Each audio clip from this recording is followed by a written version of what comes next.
Hello students, welcome to our channel science zone by Usha ji.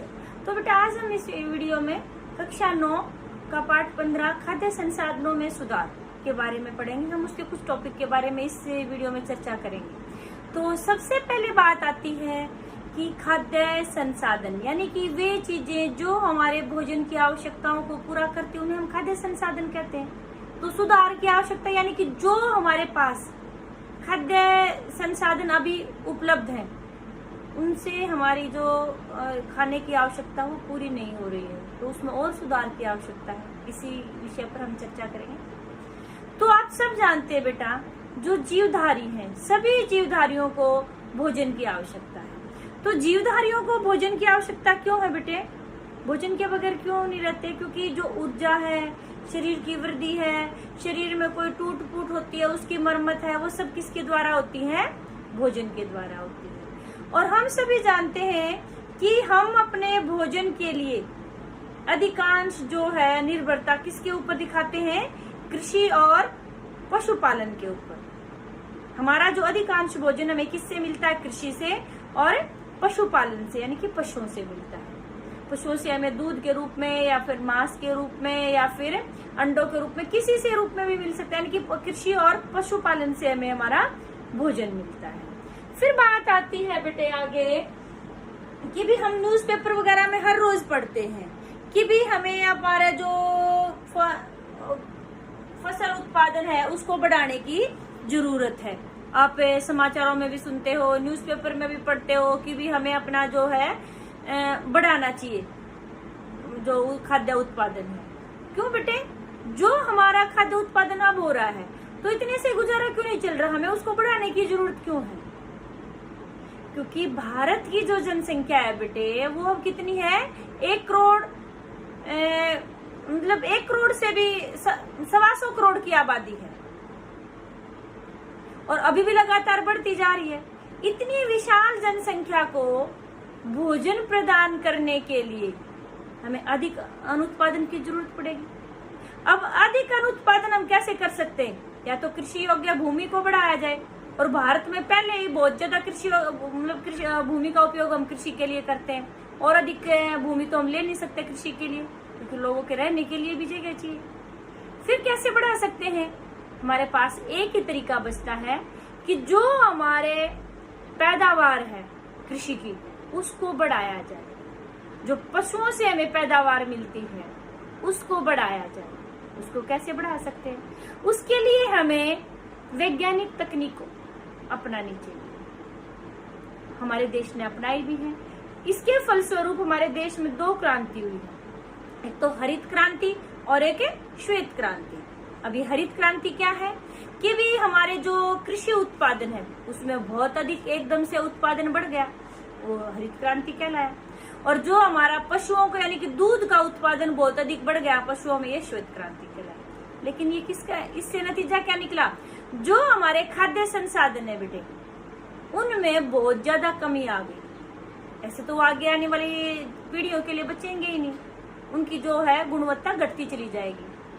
तो इसलिए हमें ज्यादा से ज्यादा ऐसे विकास के बारे में सोचना पड़ेगा जिससे कि हम संसाधनों का अब भी प्रयोग कर लें और आगे आने वाली पीढ़ी के लिए भी बचे रहें। ऐसे विकास को हम कौन सा विकास कहते हैं? समपोषणीय विकास। कौन सा विकास?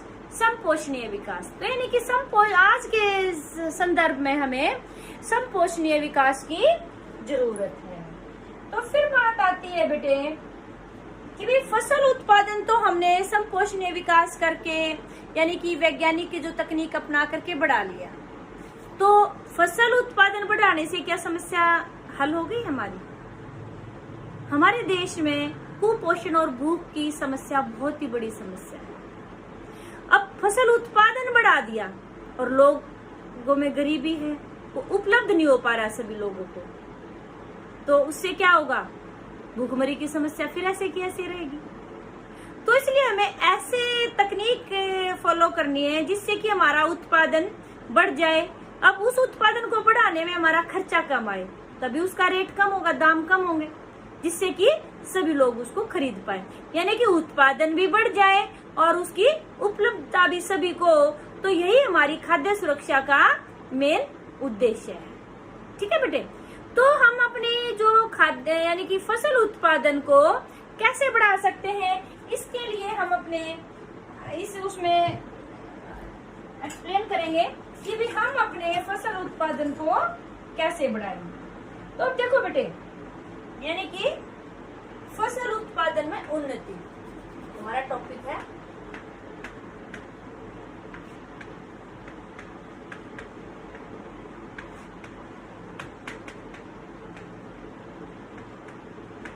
फसल उत्पादन में उन्नति कैसे करेंगे। अच्छा, उससे पहले बात आती है कि भी आप सबको पता है कि जो हमारा भोजन हम ग्रहण करते संतुलित आहार, तो उसमें क्या क्या चीजें होती हैं।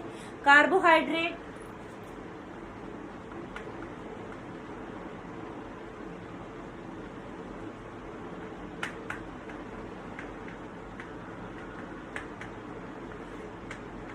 सबसे पहला कार्बोहाइड्रेट। अब कार्बोहाइड्रेट हमें किस किस से मिलता है बेटे, जो हमारे अनाज होते हैं, जैसे गेहूं, चावल, मक्का आदि, इनसे हमें क्या मिलता है, कार्बोहाइड्रेट। फिर दूसरा घटक था हमारा भोजन का प्रोटीन। ये इंपॉर्टेंट क्वेश्चन है आपका कि भी हमें प्रोटीन किससे मिलता है, कार्बोहाइड्रेट। ये आपने छोटी क्लासेस में भी पढ़ा हुआ है। तो प्रोटीन किससे मिलता है, दालों से। इसमें आप अलग से लिख सकते हैं चना दाल, उड़द दाल, मूंग दाल, तो आपको दालों के नाम पता है, मसूर दाल, ये सब। वसा किससे मिलता है, वसा हमें तेल वाले बीजों से।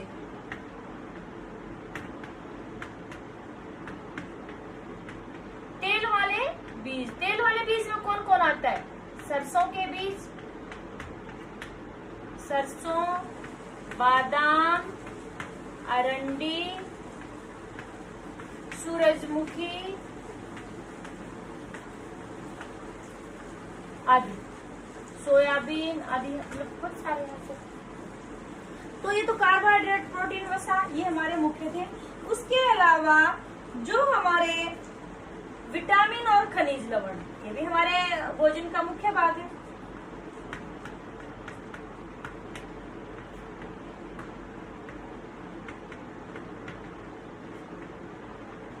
ये हमें किससे मिलते हैं बेटे, फलों से,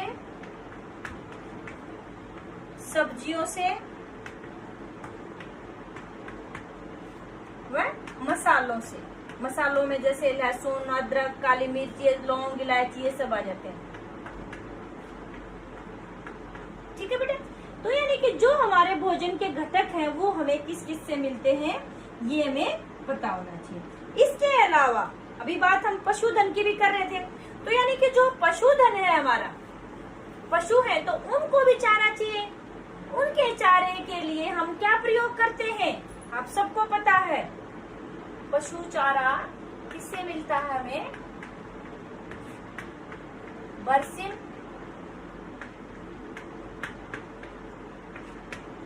सूडान घास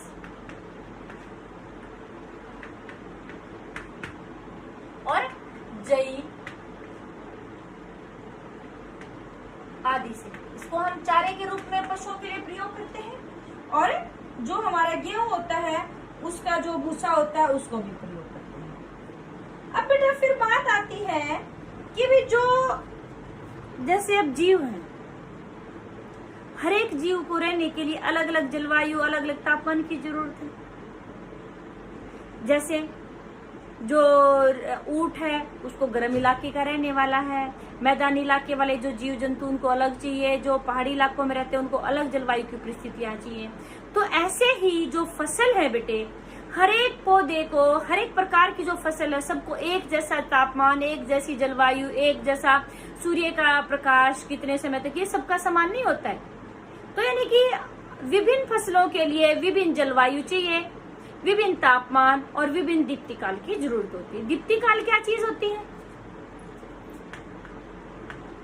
एक वर्ड है आपका दीप्ति काल। दीप्ति काल का मतलब होता है बेटे कि जो सूर्य का प्रकाश पौधे को कितने समय तक चाहिए। जैसे जो गर्मियों में उगने वाली फसलें हैं उनका दीप्ति काल अधिक होता है, क्योंकि गर्मियों में सूरज जल्दी निकल आता है और शाम को देर तक रहता है। तो इसलिए जो लंबे दीप्ति काल वाली फसलें वह कब उगाई जाएंगी? गर्मियों में, और कम दीप्ति काल वाली फसलें सर्दियों में।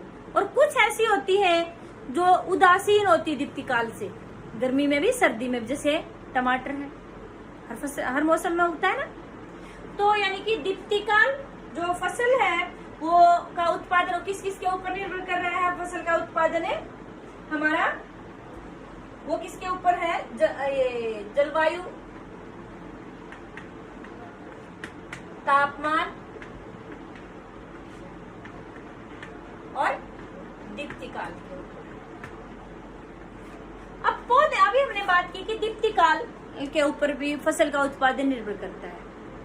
दीप्ति काल के ऊपर आपको इनके बारे में तो पता ही है। तापमान, दीप्ति काल शब्द आपने शायद अब नया सुना, छोटी क्लासेस में नहीं आया था। तो कुछ ऐसी गतिविधियां हैं जैसे बीज का अंकुरण होना, बीज अंकुरित होगा तो वो भी दीप्ति काल के ऊपर निर्भर करता है।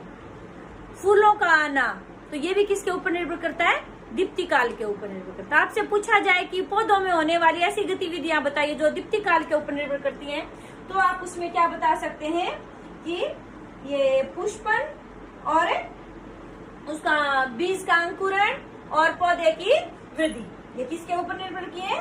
दीप्ति काल के ऊपर। फिर आता है कि भी जलवायु के आधार पर, कि भी मौसम के आधार पर फसल के प्रकार, कि कौन सी फसल किस मौसम में उगाई जाती है। मौसम के आधार पर फसल के प्रकार।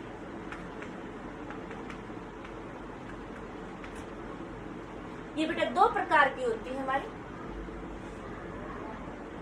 कई बार इनमें अंतर भी पूछते हैं या उदाहरण भी पूछ लेते हैं। खरीफ की फसल और रबी की फसल। तो खरीफ की फसल कौन सी होती है? जो ये हम इनमें अंतर लिखेंगे तो पहला पॉइंट लिखेंगे, ये फसल वह फसल जो वर्षा ऋतु में उगाई जाती है, मॉनसून सीजन में, और ये रबी की फसल शीत ऋतु में उगाई जाती है। इनका जो कार्यकाल होता है, मतलब उगने का जो इनका जो चक्र होता है, तो बेटा जो कार्यकाल होता है ना इनका, वो कब से कब तक होता है? कि भी इनको हम जून से अक्टूबर तक, ठीक है। और इनका जो जीवन चक्र यानी कि जो कार्यकाल है वो कहां से शुरू होगा? नवंबर से अप्रैल तक, ठीक है। तो फिर आता है कि जो खरीफ फसल है, इनका तीसरा पॉइंट हम लिखेंगे इनके उदाहरण। तो खरीफ फसल के उदाहरण हमारे हो गए, यानी कि जो गर्मी में उगाई जाती है, कौन कौन है? धान, कपास, मक्का आदि, ठीक है बेटे। और जो आपकी ये शीत ऋतु की है, जो अभी जिन फसलों की कटाई हो रही है वो आपके शीत ऋतु के यानी कि रबी की फसल के उदाहरण हो जाएंगे। इसमें हमारा कौन आ गया? गेहूं, सरसों, मटर आदि, ठीक है बेटे।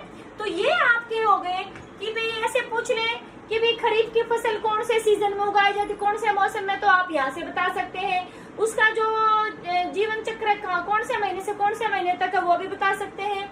यहाँ पर आपसे उदाहरण पूछे वो भी बता सकते हैं, या फिर आपसे अंतर पूछे वो भी बता सकते हैं। इस तरह से आपके 4 प्रश्न, यहाँ एक प्रश्न याद करने से हल हो जाते हैं। फिर बात आती है कि भी जो हम ये फसल उगा तो रहे हैं बेटे, अब इनका और अधिक उत्पादन बढ़ाने के लिए हमें क्या करना चाहिए? कि भी हमारी जमीन तो उतनी है और इसका फसल उत्पादन हमारा अधिक हो जाए, तो हमें क्या करना पड़ेगा? इसके लिए वैज्ञानिक पद्धतियों का प्रयोग करना पड़ेगा। किनका? वैज्ञानिक पद्धतियों का। तो उसके लिए हमें बेटे अलग अलग स्टेप फॉलो करने हैं। तो उसमें हम सबसे पहले बात करेंगे कि भी यानी कि फसल उत्पादन में जो उन्नति है वो हम कैसे कर सकते हैं। तो मोटे तौर पर जैसे हम हम बात करें, हमने 8th क्लास में भी पढ़ा था कि भी जो फसल जब उगाता है किसान तो बहुत सारे उसमें गतिविधियां करता है कि भी के मिट्टी तैयार करना, बीज बोना, ये सब। तो सबसे पहले हमारा फसल उत्पादन अच्छा हो तो सबसे पहले किसके ऊपर निर्भर करता है कि फसल हम के लिए जो बीज है वो अच्छे बीजों का चुनाव करें, है ना। तो सबसे पहली बात हमारी यही आती है कि हमारे बीज का चुनाव अच्छा हो। दूसरी बात है कि हमने बीज तो अच्छे उगा दिए बेटे, लेकिन हमारी जो हमने फसल उगा करके और हमने उसको संभाला ही नहीं, तो यानी कि फसल की उचित देखभाल की भी जरूरत है। तीसरी बात है उसकी कटाई, और कटाई होने के बाद भी जो हमारा अनाज घर पर आ जाता है तो उसकी भी उचित सुरक्षा की जरूरत है। तो इसलिए इन सभी जो हमने ये पंक्तियां चुनी है इसको हमें तीन मुख्य रूप से 3 भागों में बांट सकते हैं कि भी अच्छा उत्पादन हो, फसल के उत्पादन में उन्नति हो, तो उसको हमें 3 भागों में बांटा है। तो 3 भाग कौन कौन से हैं इन गतिविधियों के लिए? फसल की किस्मों में सुधार,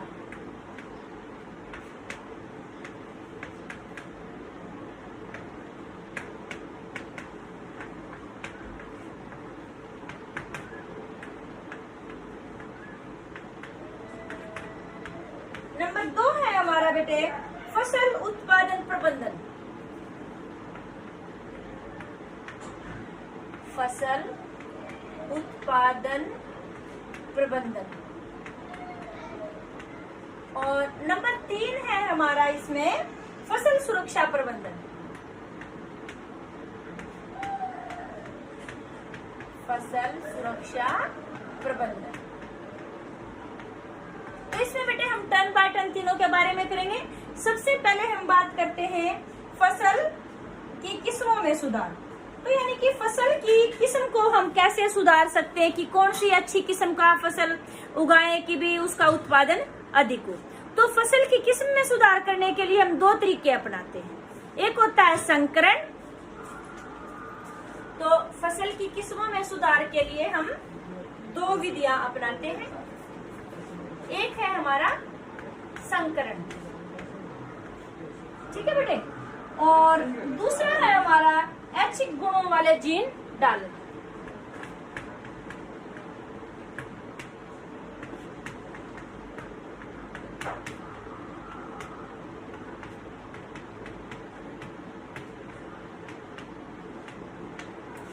यानी कि जो हमारी फसल की जो किस्म हम चाहते हैं, जैसे मान लो हमने गेहूं की फसल उगाई तो उसकी जो ऊपर वाला भाग होता है उसको क्या कहते हैं? बाली, जिसमें अनाज होता है।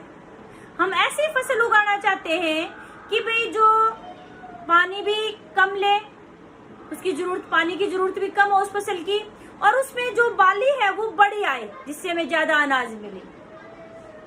तो इसको हम 2 तरीकों से प्राप्त कर सकते हैं, तो संकरण और एक ऐच्छिक गुणों वाले जीन डालना। इनको बात करते हैं संकरण क्या होता है बेटे। अब हमारे पास जैसे मान लो हमारी जो फसल है उसमें वो ऐसी है कि भी उसमें कम पानी लेती है, तो एक गुण तो है उसमें, लेकिन उसके ऊपर जो बाली का साइज है यानी कि जो अनाज मिलता हमें वो कम मिलता है। फिर हमने दूसरी फसल ली कि जिसमें जो अनाज है वो ज्यादा बड़ा यानी कि बाली ज्यादा बड़ी आती है, उनको आपस में हमने संकरण करवाया। तो जो नई फसल बनी हमारी उसमें दोनों गुण आ गए, कम पानी लेना और बाली बड़ी आना। तो हमारी फसल की किस्म में सुधार हो गया। जैसे बेटे आपने ये फसल का तो इतना देखा नहीं होगा, लेकिन आपने सुना होगा गांव में कई बार कि ये देसी गाय है, ये अमेरिकन गाय है, ये दोगली गाय है। वो दोगली गाय कैसे बनी बेटे? जैसे अपनी जो देसी गाय होती है उसमें क्या गुण होता है कि उसका दूध बहुत ही अच्छा होता है, उसमें जो स्वास्थ्यवर्धक होता है, उत्तम दूध होता है उसका, लेकिन और वो बीमार भी कम पड़ती है। लेकिन उसमें एक कमी है कि वो दूध की मात्रा कम देती है, और जो अमेरिकन गाय है वो जल्दी तो बीमार हो जाती है और उसका दूध ज्यादा गुणवान नहीं होता, लेकिन दूध की मात्रा अधिक होती है। तो 2 किस्में हो गई है, हमारी देसी गाय और अमेरिकन गाय। फिर दोनों का संकरण करके एक नई गाय की वैरायटी बना दी, नई किस्म बना दी। कौन सी? दोगली गाय, जिसको हम कहते हैं आम भाषा में कि दोगली गाय है, यानी कि उसका दूध अच्छी गुणवत्ता वाला है और दूध की मात्रा भी अधिक है। तो ऐसे ही फसल में भी करते हैं बेटे। तो वो विधि क्या कहलाती है? संकरण विधि। फिर एक और विधि आती है ऐच्छिक गुणों वाले जीन डालना। तो जैसे अब मान लो हमारी जो गाय है, अभी बात की थी जैसे, या फिर हमारे जो फसल की बात कर रहे हैं, तो हम बात करें कि जैसे हमारी जो फसल है वो पानी भी कम लेती है और उसकी बाली भी बड़ी है, लेकिन उसमें एक दिक्कत है कि भी वो बीमारी जल्दी लग जाती है उस गेहूं की फसल को। जैसे एक बीमारी आपने पढ़ी होगी 8वीं क्लास में, गेहूं का रतवा, जो कवक से होती बीमारी, तो बीमारी जल्दी आ जाती है उसमें। अब कोई फसल ऐसी है दूसरी किस्म कि उसमें बीमारी कम आती है, तो वैज्ञानिकों ने उस जीन की खोज की कि दूसरी फसल में कौन सा ऐसा जीन है कि भी जो उस गुण के लिए उत्तरदायी है। हमारी फसल के उस जीन को निकाल देते हैं और दूसरी फसल के उस जीन को उस अपनी वाली फसल में डाल देते हैं। तो ऐच्छिक गुण डाल दिया तो उसमें फिर यानी कि वो बीमारी नहीं आने वाला गुण भी आ गया। तो इस तरह से यानी कि उसके जो जीन थे बेटे उसमें बदलाव कर दिया। तो जीन में जो बदलाव से आती है जो फसल, तो उनको बोलते हैं अनुवांशिकीय रूपांतरित फसल।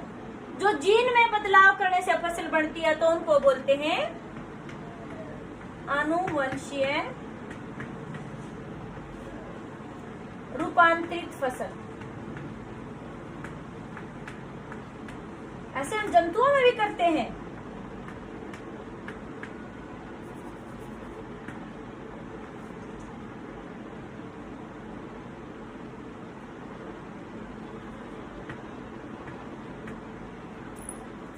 आपने बेटे क्रिश 3 फिल्म देखी हो तो जैसे उसमें जो काल होता है वो क्या करता है, अलग अलग मनुष्य में अलग अलग जंतुओं के जीन डाल देता है, तो उनमें वो वाली विशेषता आ जाती है ना। तो वो कैसे जंतु बने फिर? अनुवांशिकीय रूपांतरित जंतु। तो हमने फसल में जीन का बदली किया है तो इसलिए हमारी होगी अनुवांशिकीय रूपांतरित फसल। ठीक है बेटे। तो फिर नेक्स्ट आता है हमारा कि भाई जो फसल है, हमने कहा कि फसल की किस्मों में सुधार, ये तो थी हमारी विधि, 3 विधियों से कर सकते हैं। तो ऐसे कौन से कारक हैं जिनके आधार पर हम ये कह सकते हैं कि ये फसल अच्छी है? जैसे आपसे ही बात करें हम विद्यार्थी में ऐसे क्या गुण होने चाहिए जिसके आधार पर कहें हम अच्छा विद्यार्थी है? पढ़ने में अच्छा होना चाहिए, अपना होमवर्क डेली पूरा करे और वो टीचर का कहना माने, शरारत नहीं करे, अच्छे गुण हो गए अच्छे विद्यार्थी के गुण। तो ऐसे ही अच्छी किस्म के क्या क्या गुण होने चाहिए? हम किस किस्म को अच्छी किस्म कहेंगे, क्या गुण होने चाहिए? तो उसको हम करते हैं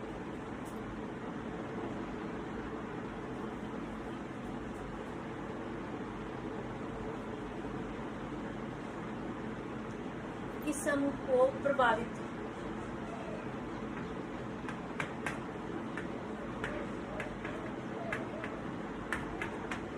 करने वाले कारक।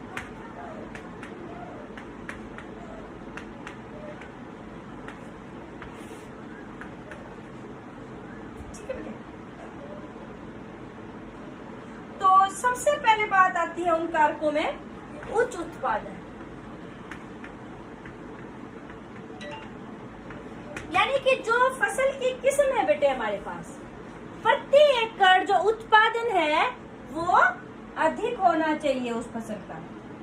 ठीक है।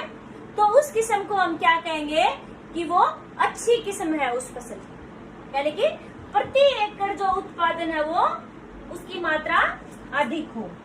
दूसरी बात है कि भी उन्नत किस्म,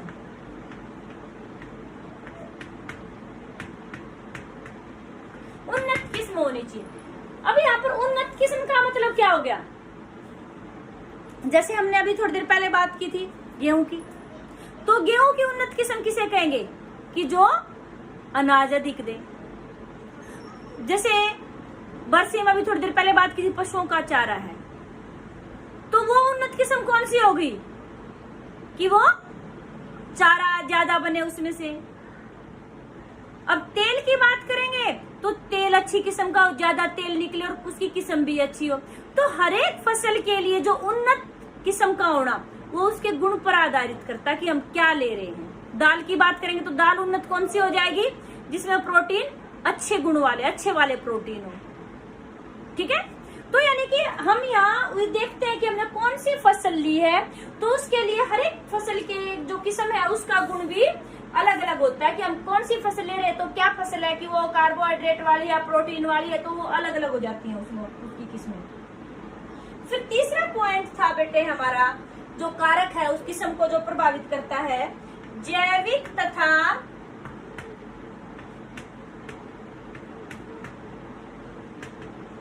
अजैविक प्रतिरोधकता।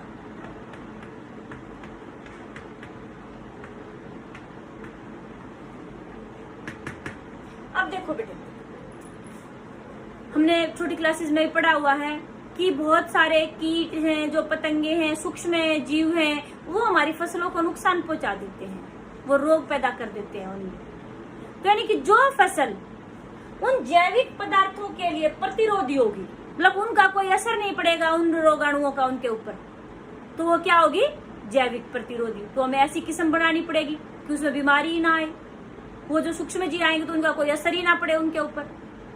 जैसे हम अपनी रोग प्रतिरोधक क्षमता बढ़ाते हैं ना, कि अच्छे से योगा करो, एक्सरसाइज करो, ऐसे ज्यादा फल वगैरह ये चीजें खाओ, तो उससे हमारी रोग प्रतिरोधक क्षमता बढ़ जाती है। तो हमें ऐसी किस्म चाहिए जो जिसकी रोग प्रतिरोधकता अधिक हो। तो अजैविक प्रतिरोधकता मतलब जैसे कई बार क्या होता है बेटे, सूखा पड़ गया या बारिश अधिक हो गई, ओले पड़ गए, तापमान अधिक हो गया, तापमान कम हो गया, तो उससे क्या होता है, ये अजैविक कारक है, तो इससे हमारी फसल खराब हो जाती है कई बार। तो हमें ऐसी फसल की किस्म चाहिए जिससे कि ये अजैविक कारक है उस फसल को खराब ना कर सके, उस फसल में उनके प्रति प्रतिरोधकता अजैविक कारकों के प्रति भी। तो ये भी हमारी एक अच्छी किस्म के गुणों में शामिल है। आगे है बेटे परिपक्वन काल में परिवर्तन।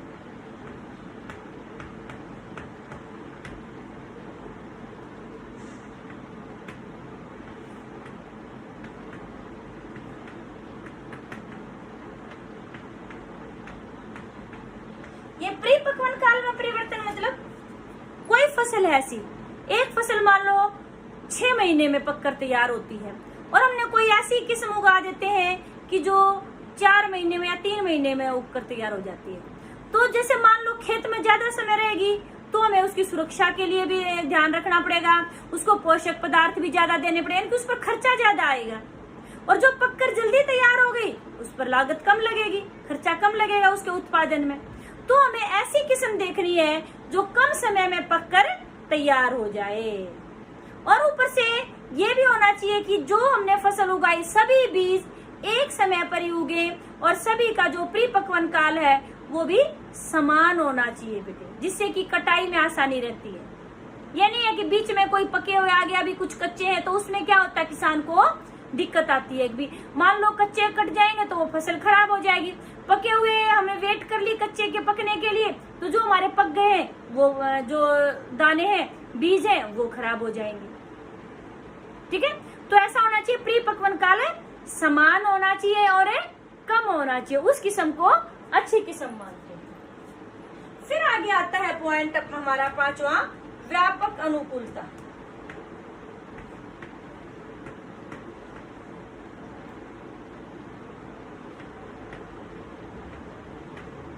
व्यापक अनुकूलता क्या होता है बेटे, अभी हमें थोड़ी पहले जैविक और अजैविक प्रतिरोधकता के बारे में बात की थी। हमारा जो भारत है बेटे अलग अलग क्षेत्रों में अलग अलग जलवायु है, तो जैसे मान लो कोई किस्म ऐसी है कि भी वो ज्यादा गर्मी वाले इलाके में उगती है, कोई फसल ऐसी है ज्यादा सर्दी वाले इलाके में। हमें ऐसी किस्म बनानी है फसल की कि जो ज्यादा लंबी जलवायु में, ज्यादा लंबी जलवायु कहने का मतलब क्या है कि अधिक तापमान को भी सहन कर जाए, कम तापमान को भी, अधिक बारिश को भी सहन कर जाए, सूखे को भी सहन कर जाए। तो व्यापक जलवायु होनी चाहिए उसके वहां पे, व्यापक अनुकूलता, कि वो जो हमारे जलवायु संबंधी कारक हैं उनमें बदलाव हो तो उसके उत्पादन पर असर ना पड़े। अगला और लास्ट जो हमारा कारक है वो क्या है, ऐच्छिक सस्य वैज्ञानिक है।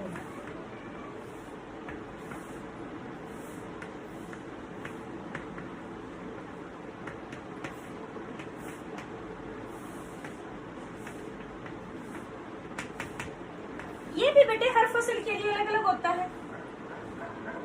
ठीक है, तो ऐच्छिक सस्य वैज्ञानिक गुण क्या है कि हमने फसल जिस मकसद से उगाई है उसमें वो गुण अधिक होना चाहिए। जैसे चारे वाली फसलें हैं तो उसमें क्या अधिक होना चाहिए, उसकी शाखाएं लंबी होनी चाहिए जिससे कि चारा अधिक मिले। और जो अनाज वाली फसलें हैं उसमें वो बोनी होनी चाहिए, लेकिन जो फसल वाला भाग है वो अधिक होना चाहिए जिससे कि अधिक अनाज मिले। तो समझ में आया बेटे? तो ये थे हमारे कि फसल की जो किस्म है हम किसके आधार पर निर्धारित करेंगे कि कौन सी किस्म अच्छी है। तो जिस किस्म में ये सभी गुण हो तो उसको हम क्या कहते हैं कि वो हमारी फसल की किस्में अच्छी है। फिर बात आती है, हमने पहला किया था कि किस्मों में सुधार, तो दूसरा पॉइंट था हमारा फसल उत्पादन प्रबंधन। हमने फसल की किस्म तो देख ली कि अच्छे वाली ले ली, और फिर फसल को जो उत्पादन करेंगे तो जो किस्म बेशक अच्छी ले ली और हमने उसका उत्पादन के लिए प्रबंधन अच्छे से नहीं किया तो हमारा उत्पादन फिर भी अच्छा नहीं आएगा। तो फिर अगला टॉपिक था हमारा फसल उत्पादन प्रबंधन।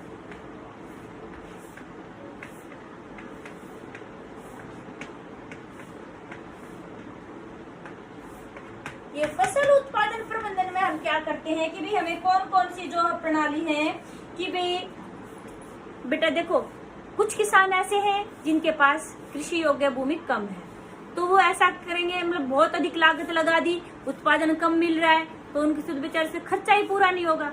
कई ऐसे हैं कि जो मीडियम है वो कम, मतलब मीडियम लागत वाली लगाएंगे। कुछ ऐसे जिनके पास बहुत ज्यादा खेत है तो वो अधिक लागत वाले, जिससे कि उनकी पैदावार, क्योंकि उनके पास पैसे ज्यादा है तो इसलिए ज्यादा महंगे वाली तकनीक प्रयोग कर सकते हैं। तो उसके आधार पर हमें अलग अलग करते हैं। तो सबसे पहले बात आती है कि पोषक, जो फसल है हमारा उत्पादन किसके ऊपर निर्भर करता है कि हम उसको पोषक तत्व कैसे दे रहे हैं। तो पहली बात आती है पोषक प्रबंधन।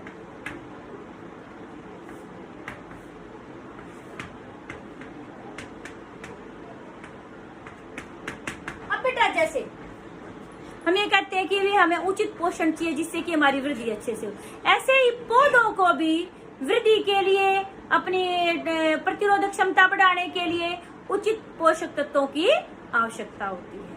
तो उनको कुछ पोषक तत्व तो हमारी हवा से और मृदा से मिल जाते हैं, लेकिन कुछ पोषक तत्व क्या होता है कि किसान उनको देता है खाद और उर्वरक डालने के। तो जो पोषक तत्व है बेटे उनको दो भागों में बांटा है।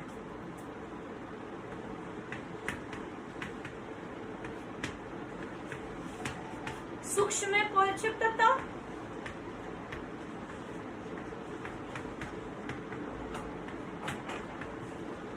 और वृहत पोषक तत्व।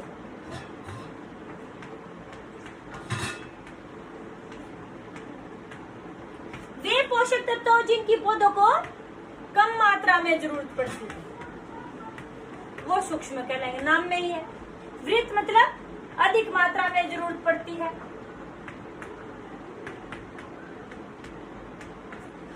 कुल पोषक तत्व कितने हैं बेटे? कुल पोषक तत्व हमारे हैं 16। कुल कितने पोषक तत्व हैं? 16। इनमें से 7 तो है हमारे, 7 तो है हमारे सूक्ष्म पोषक तत्व, ठीक है, और 9 हमारे आते हैं वृहत पोषक तत्व।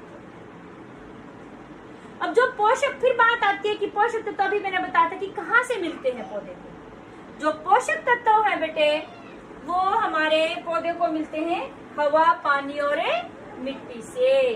तो हम बात करेंगे कि हवा से कौन कौन से पोषक तत्व मिलते हैं। हवा से मिलते हैं बेटे कार्बन और ऑक्सीजन।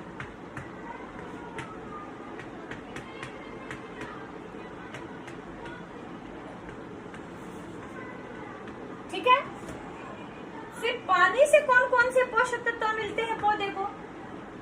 हाइड्रोजन और ऑक्सीजन।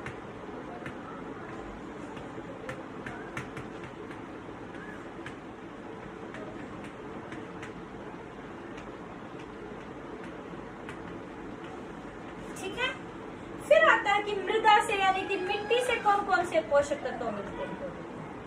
अभी हमने बात की थी तो वृत्त में यानी कि पहले हम वृत्त बताते हैं जो मिट्टी से मिलते हैं। नाइट्रोजन, ये हमारे जो कार्बन, ऑक्सीजन और हाइड्रोजन, ये भी किस में आते हैं? वृत्त पोषक तत्वों में। तो यहाँ पर जो मिट्टी से वृत्त पोषक तत्व मिलते हैं उसमें कौन हो गया? नाइट्रोजन, फास्फोरस,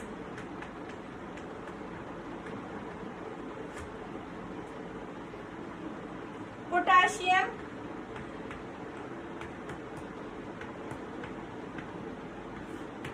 कैल्शियम,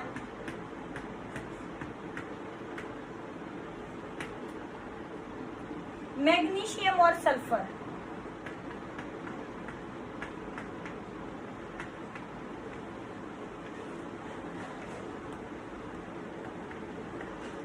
तो ये हमारे सारे के सारे क्या हैं?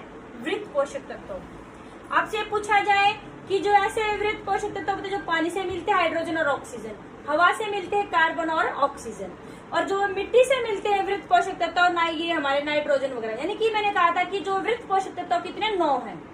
ठीक है, तो ये 9 हो गए हमारे। फिर आता है कि जो मिट्टी से मिलने वाले सूक्ष्म पोषक तत्व।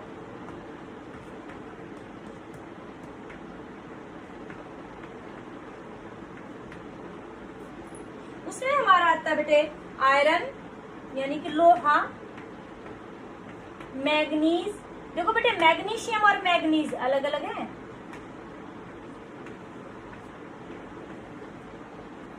बोरोन,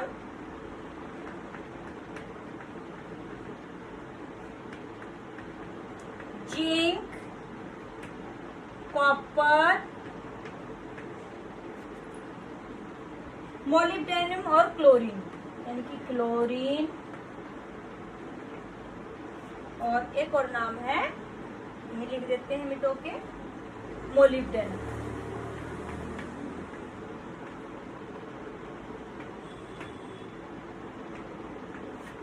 ठीक है, तो ये आपके 7 हो गए सूक्ष्म पोषक तत्व। तो सूक्ष्म कौन कौन आ गए आपके? Iron, manganese, boron, zinc, copper, molybdenum और क्लोरीन, ये आपके आगे सूक्ष्म पोषक तत्व। फिर बात आती है बेटे, अभी हमने कहा था कि भी जो सूक्ष्म पोषक तत्व है वो कहाँ से लेते हैं? ज्यादातर इसमें कहाँ से देखिए आपने? मिट्टी से लेते हैं। अब मिट्टी में तो पोषक तत्वों की ये तो है नहीं कोई भंडार है, इनका पोषक तत्वों का चक्रण होता है, वहां से मिलते हैं। लगातार हम एक ही फसल उगाते जा रहे हैं तो क्या हो जाएगा? मिट्टी में पोषक तत्वों की कमी हो जाएगी। तो उसके लिए क्या करता है किसान? क्या डालता है? खाद और उर्वरक। ये आपने छोटी क्लासेस में 8th में भी पढ़ा था, उससे पहले 7th में भी। खाद और उर्वरक में क्या अंतर है? खाद जो होता है बेटे प्राकृतिक पदार्थ है, उर्वरक क्या है? रासायनिक पदार्थ है। खाद जो है वो खेतों में बनाया जाता है, उर्वरक जो है वो फैक्ट्रियों में बनाया जाता है। और जो खाद है बेटे ये क्या करता है? मिट्टी के संरचना को सुधारता है, गठन को सुधारता है। उर्वरक जो है मिट्टी के गठन को सुधारता नहीं है बल्कि कुछ ना कुछ बिगाड़ता ही है। जो खाद है बेटे वो क्या करता है? जमीन की पानी सोखने की क्षमता को बढ़ाता है। उर्वरक जो है पानी सोखने की क्षमता को नहीं बढ़ाता है। जो खाद है वो कम पोषक तत्व प्रदान करता है, उर्वरक अधिक पोषक तत्व प्रदान करता है। खाद का जो प्रभाव है, असर है, वो थोड़े समय बाद दिखाई देता है, और उर्वरक का जो प्रभाव है बेटा वो तुरंत दिखाई देता है। जो खाद है वो पर्यावरण को प्रदूषित नहीं करता है, उर्वरक जो है पर्यावरण को प्रभावित करता है। लंबे समय तक खाद का प्रयोग करो तो कोई फसल को और हमारी मिट्टी को हानि नहीं पहुंचती है। और जो लंबे समय तक उर्वरक का प्रयोग करने से क्या होता है बेटे? हमारी मिट्टी की उपजाऊ शक्ति जो है वो कम हो जाती है, और ज्यादा उर्वरक डालने से हमारी फसल भी खराब हो जाती है। तो इसलिए ज्यादा अच्छा कौन हुआ? कौन ज्यादा अच्छा हुआ? खाद। ठीक है, तो यहाँ पर बेटा ये क्वेश्चन कई बार पूछा भी जाता है पेपर में, खाद और उर्वरक में अंतर बताइए। तो आपको समझ में आया होगा। फिर भी आपको किसी को कोई दिक्कत लगती है तो आप कमेंट सेक्शन में जाके पूछ सकते हैं। आपको वीडियो अच्छी लगी तो शेयर और लाइक जरूर करना, और इस पार्ट का जो बाकी बचा हुआ भाग है वो भाग 2 में आपको अगली वीडियो में समझाएंगे। थैंक यू बेटा।